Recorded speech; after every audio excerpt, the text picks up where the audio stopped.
So taking ahead with this, when we are talking about water pollution, so we know that 70% of our earth is having water, and only 3% of that 70%, of that 100% is for fresh water. So this is also, we know that only 3% for drinking purpose, for bathing purpose, for irrigation purpose. So 3% water we have for irrigation, for drinking, and for bathing. That is for our daily use. So we are contaminating that 3% apart from the, because we never think that water will be lesser or something like that. So what are the prime causes for your water pollution, and what are the prime reasons for your water pollution? So the first reason is unethical farming practices that is being done. Second, pertaining to the illegal disposal of wastewater, that is industrial wastewater, to be more precise. And the third, that is pertaining to the population growth and the demand for fresh water. And the fourth, we have the microplastics that just now sir has said. Pertaining to that, we will be talking further. So what comes to our mind when we are talking about pollution? It is something that has a harmful effect on the health, on the environment, and our surroundings. So according to the recent data that we have seen, that 2/3 of our water is frozen in glaciers, and that we are not using. That 2/3 we are not using. And 1.1 billion people worldwide, they lack the access to a clean water, clean drinking water. And a total of 2.7 billion, they find water scarcity. So, and inadequate sanitation, as well as 2.4 billion people around the world are exposed to diseases such as cholera and typhoid.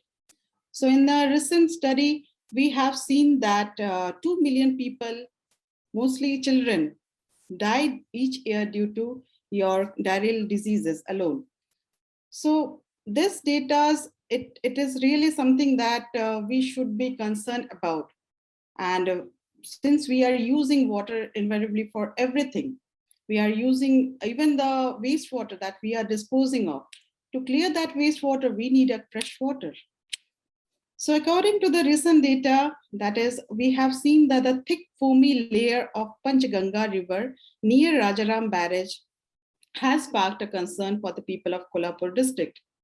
So it has shown concerns of water pollution. Several efforts are being made to clean up that water pollution. And the Kolhapur Jila Parishad, they have put a check on Panchganga by making a sewage treatment plant nearby to the river. But it is still an ongoing process, and it will take time to clear that one. There is another study I want to come up with that is pertaining to the one fruit that we are very excited as a superfood, that is your avocado. Nowadays, people are going, there is a hype over having this food, but rarely do we know that this food, this particular superfood that we are talking about, it has all the minerals that they said. They have, the recent data has said that avocado has all the minerals and it is very good for health. But the dark side, it consumes a huge amount of water.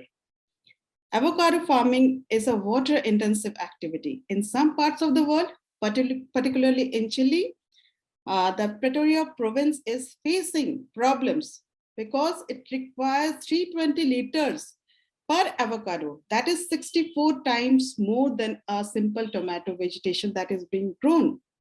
So we know it is a very rich mineral food, but we have raw coconut also.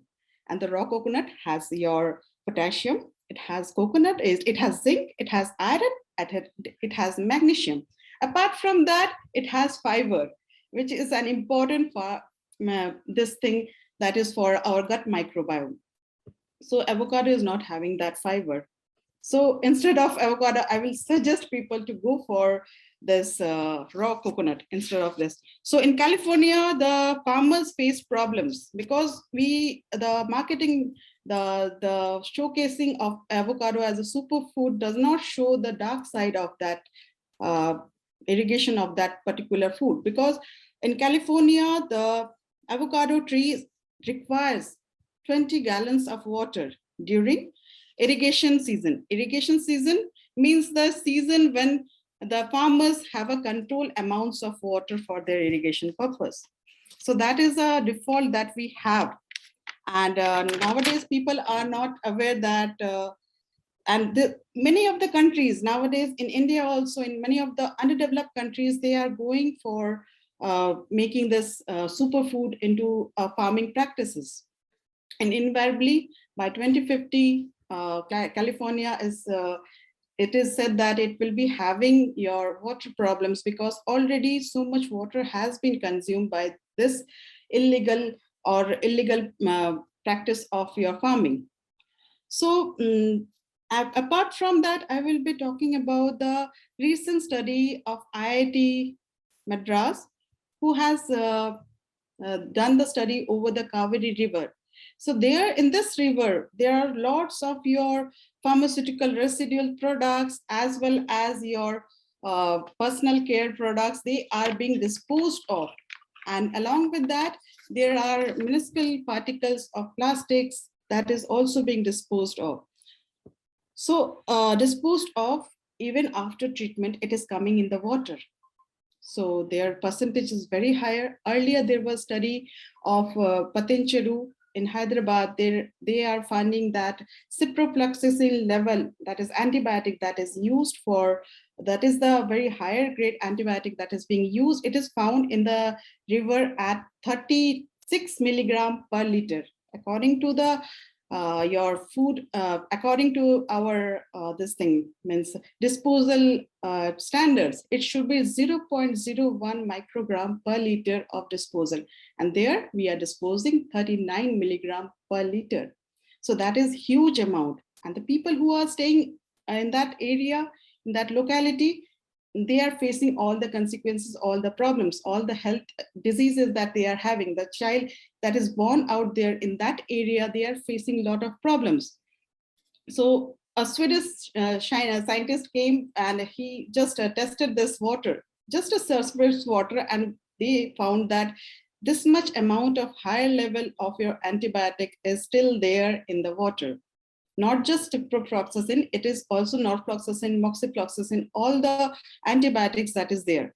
So apart from this, in the study, we have seen that a norflox takes a lot of 6 months to clear off from your system.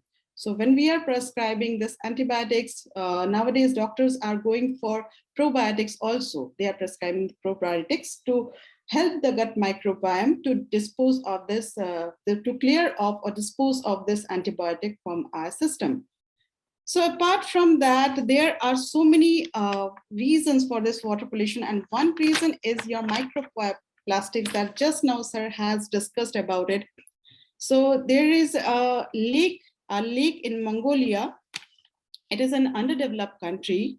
So it is heavily polluted, and the lake's name is Avocado.